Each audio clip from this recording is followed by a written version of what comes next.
ધોરણ 6 સ્વાધ્યાય 12.3 પ્રશ્ન નંબર 1 7 મીટર કાપડની કિંમત 1470 રૂપિયા છે તો 5 મીટર કાપડની કિંમત કેટલી હશે?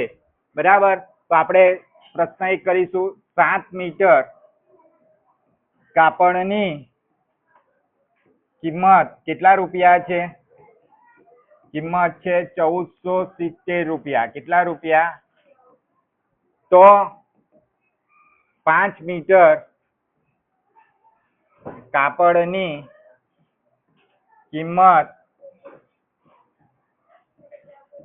કેટલા રૂપિયા છે હશે?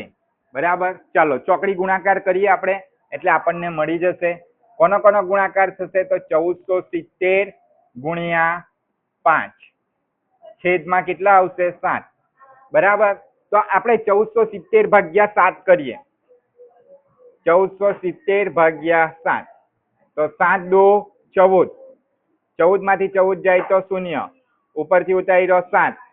7 એકો 7. 7 માંથી 7 જાય તો 0. ઉપરથી ઉતાર્યો 0. ભાગ નહીં ચાલે તે દશકનો 0.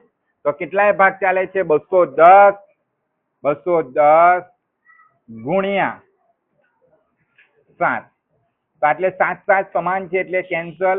હવે શું બચે છે? 210 ગુણ્યા 5 તો 21 પંચા 20 પંચા 100 થાય. 21 પંચા 105 થાય. માટે આપણો જવાબ આવશે 1050 રૂપિયા.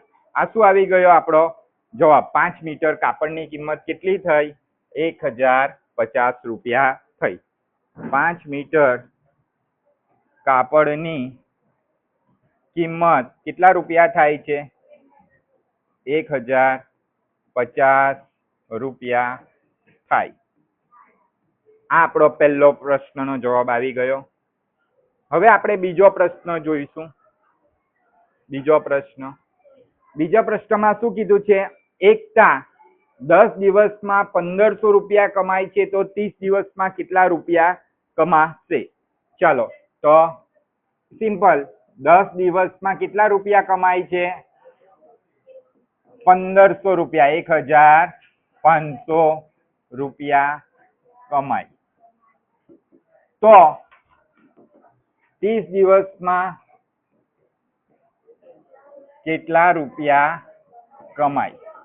બરાબર, આમાં પણ આપણે ચોકડી ગુણાકાર કરીશું. ચાલો, કોનો કોનો ચોકડી ગુણાકાર થશે? બોલો, આંગળી ઊંચી કરો. કોનો કોનો ચોકડી ગુણાકાર થશે? હા બોલો. ક્રિસ બોલ. ચાલ ઉભો થા. બોલ સુહાની. બોલ પ્રકાશ. 1500 અને 30. 1500 ગુણ્યા 30 ને છેદમાં કેટલા આવશે? 10. ઓ સોરી, 100 લખાઈ જતા હતા. ચાલો, તો આ એક એક શૂન્ય કેન્સલ થઈ ગયો. ચાલો, શું બચ્યું? 1500 ગુણ્યા 3. ચાલો, શૂન્ય ને ભૂલી જાઓ. 15 3 વાર કેટલા થાય? 15 3 વાર કેટલા થાય? હા બોલો. 45. 45 ની બાજુમાં કેટલા શૂન્ય મૂકવાના? 2. એટલે શું જવાબ આવ્યો? એકતા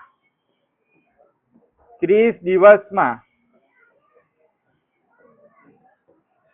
4500 રૂપિયા કમાય. આ આપણો જવાબ આવી ગયો. આ આપણો બીજા પ્રશ્નનો પણ શું થઈ ગયો? જવાબ આવી ગયો.